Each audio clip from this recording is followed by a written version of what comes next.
say that whenever they get real lucky and get a run of cards, it's like they have Lunkin vibes. Yeah, of course. There's always room for some new words, right, in poker. Right. Actually, I probably should have raised here. I screwed up on this other screen. Oops, I'm gonna have to try. You have to bet that. Yeah, yeah. That's a good card because he's paired. That's tricky. No, I thought he might even. He's capable of checking some good hand to trap me there. I don't know how I won that. I don't think. I thought it was the brain or something. I don't even know how I got there. But anyway, which gets me. No, didn't get me back into the top 100. But anyway, whatever. Forget it.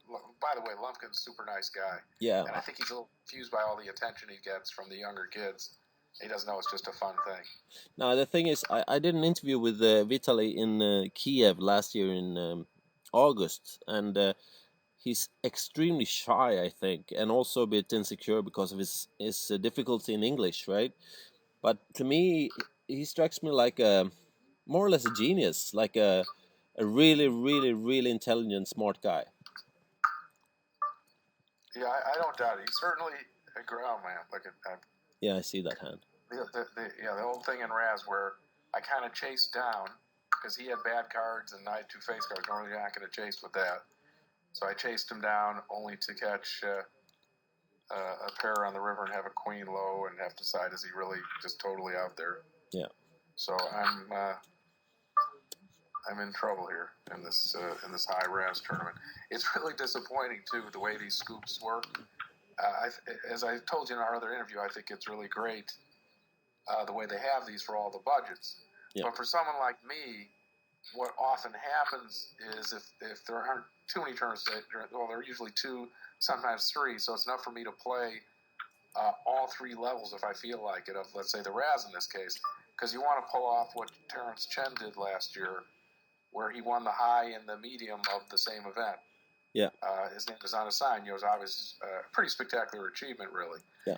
So, I'm playing all 3 Razz games. Of course, you always start out hoping for good results, hoping you'll at least, let's say, go deep in all 3 of them. Then what seems to happen, because, of course, the players are better in the bigger one than the medium and the small, is you get knocked out of the big one, and and I'm left playing in the medium and the small. And especially a couple times, then the next one to go is usually going to be the medium for obvious reasons. Yeah. And when you look at the money, the nice thing about these tournaments, the big one, now here I'm chasing the guy down, hoping he's bluffing with a 9. Let's see. And he was bluffing. He has a king. Yeah. The nice thing about the tournaments, the big tournaments, especially no limiter, have been paying a couple $100,000. The medium, like the 200 type buy-in, 200 or 300, those things are paying almost the same amount, I think, because they're getting like 10 times the entries, I guess. I haven't checked out exactly what's going on with the entry. Now, here I'm going to kind of questionable hand. Actually, I changed my mind. You see how I have an 8 in the hole, which isn't that great a card? But because I have an ace-3 up and there's an ace-3 here, those are kind of make those cards a little better. And you might say, why don't I just call the double bet? Is I want to show strength even though I don't have it. And in case that 7 has an 8 in the hole even, I'm making it 2 bets to him. I'm trying, it gives me a chance of isolating and knocking anyone out who's got an 8 in the hole with me. And also, I'm representing a stronger hand than I have, which may help down the line. I may get a fold that I wouldn't have gotten if I'd have played it more passively. That's right. So you have good hands. You have a good hand on the big one as well, 2, 4, 5. Yeah, now I'm obviously in bad shape. Oh, I didn't even notice the 7-5. At least he's all in. Now this was critical to hit a good card at this point. And now there's too good a chance I'm drawing dead against Titan. And I put in all that great advertising money, but I didn't have the board to go along with it.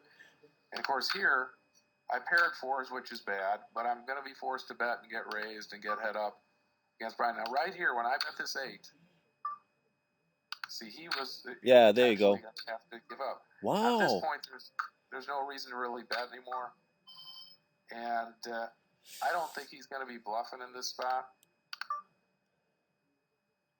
From my play with him before, it looks too much like I've made the 8, and some people I would call there, but I'm not calling him.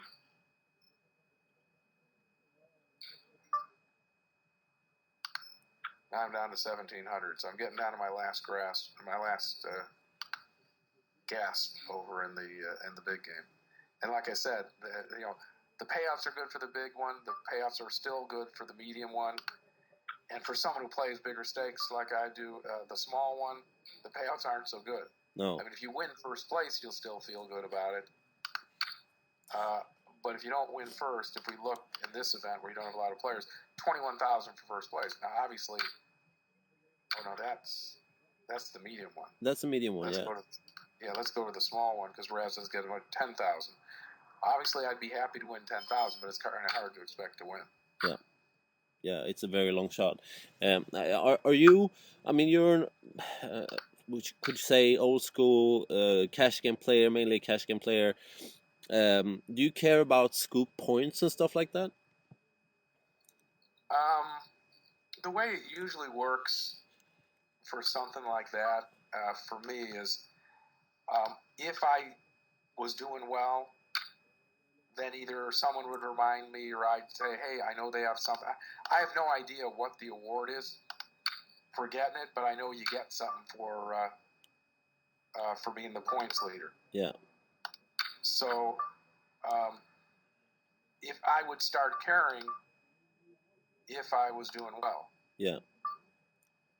And I didn't get to play. I had to skip several days. And so far I've only made one final table. But for instance, if I made 2 more final tables, then I would probably go to wherever it is you go to look up points and see how I was faring. Yeah. And I'd probably, and I'd also say, what do you get for it? I don't know. I know in PokerStars, the way it works with some of the different things they have, you might get tournament packages or something. I don't know what it is for this. Yeah. But something like that. So, they're worthwhile. So you have to factor those into your, what you're able to win. And, if I ever got to that point, I'm sure I'd be playing the last few days of the scoop, playing the high, medium, low, even if I hadn't initially planned on it. Now, here's a situation like this. Very interesting. I have a Jack 5, the guy bet a 10. I've got position behind him. I'm drawing really good. I'm going to raise him. And because I know I'm not roughing the hole, maybe he is. Yeah. He might have heard something. At this point, he's probably drawn dead, actually, now that I hit the 8. And he should know I have to have an 8. He probably shouldn't pay me off with a 10 there because I might not have raised him drawn to an 8. Let's see what he had. He called me with a 10. Yeah. Obviously, he had to call me with the going to the river. Yeah. But an 8 and a 9 was like the worst card I could have caught. Yeah. Once he ended up with a 10, just because it's almost impossible the 9 would have paired me. Yeah. Although against someone who plays too many hands and comes in with rough cards the hole, I am capable of raising there with a 9 or an 8, actually, to represent something better than I have. But in that particular case, me catching an 8 was like death for him. Yeah. Raising in this draw situation, I'm probably drawing better than 8, and 8's not going to pair me. Yeah. But it could have. The pot got big. He called me off. It's not, not a terrible play on his part, but whatever. Yeah. So how's the stack sizes now? You're really low in the big one. I can't see 1-4. Is it? Yeah, 1471. I'm about to go out.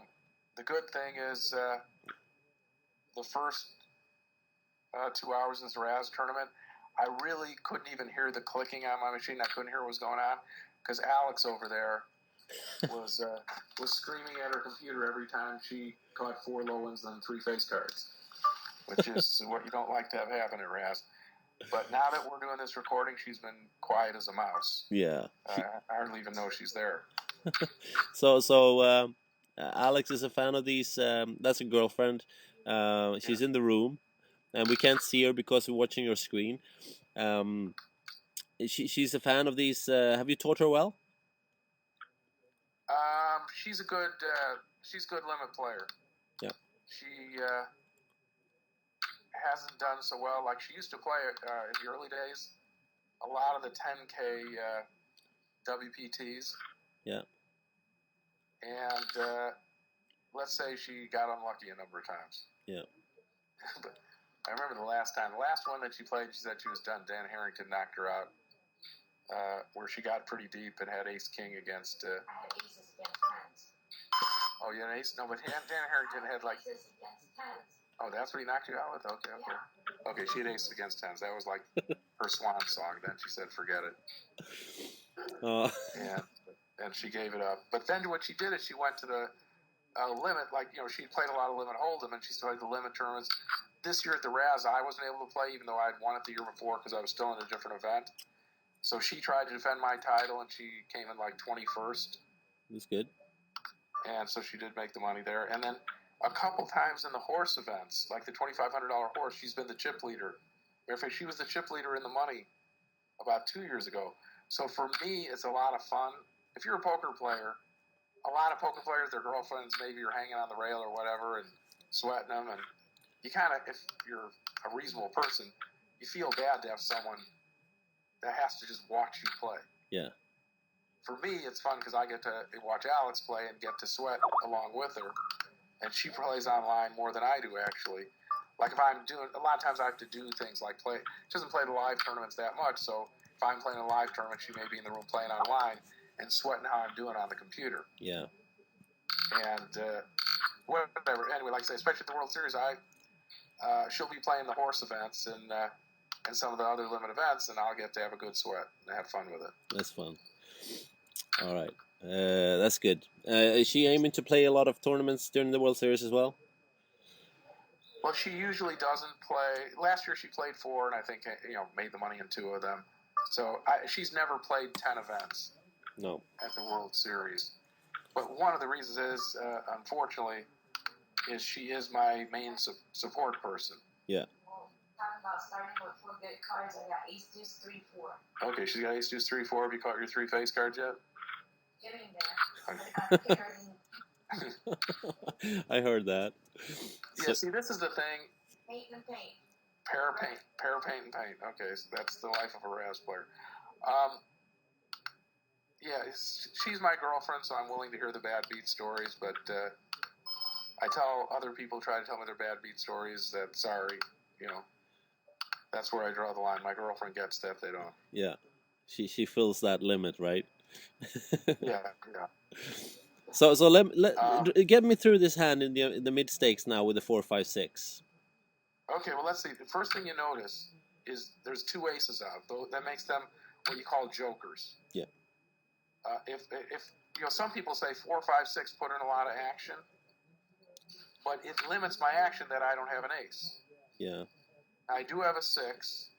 So now the question is, should I raise here or not? Well, I'm still going to raise here because someone may be a little rough. Yeah. Some of these people come in with rougher cards, like in this case, 8 is rough, 7 is rough. Also, I may find out something. Now, I caught an 8. And all of them draw higher cards. Yeah, they all got higher cards. And you see this guy, Meat Dog, folded. And what does that tell you? That tells you was right. The ace is like the joker. Wow. Now, this guy should know that probably didn't pair me, except he might think, and of course now he's drawn dead, he might think that it did pair me because that's why I raised, because I had that ace. Wow, now you have a 6. He paid me off. Now, here I'm raising this in this thing with 8, 6, 4. I'll even raise with 8s in the hole, unless I'm up against too many small cards that are already in. Okay, pretty nice street, 9 against a 10, because it means my 8. And now he's not going to be able to think that the 8 paired me. He's probably going to have to fold here. Yeah. Because I put in a lot of action early, no reason for him to think I have an 8 in the hole. No, and he might be drawing to a 10, which is useless. Yeah, I mean, he's got to catch 2 runners. Yeah.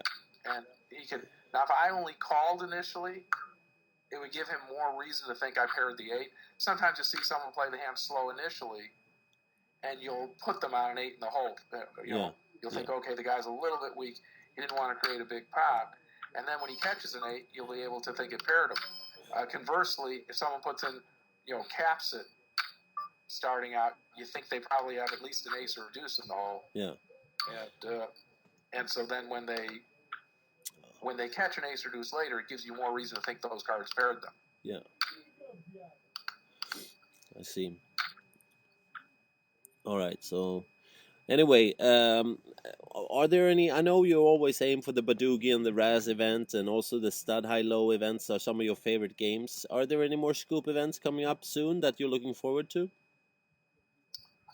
Well, the truth is, I've never looked at the schedule. No. I don't know how many more Scoop events there are.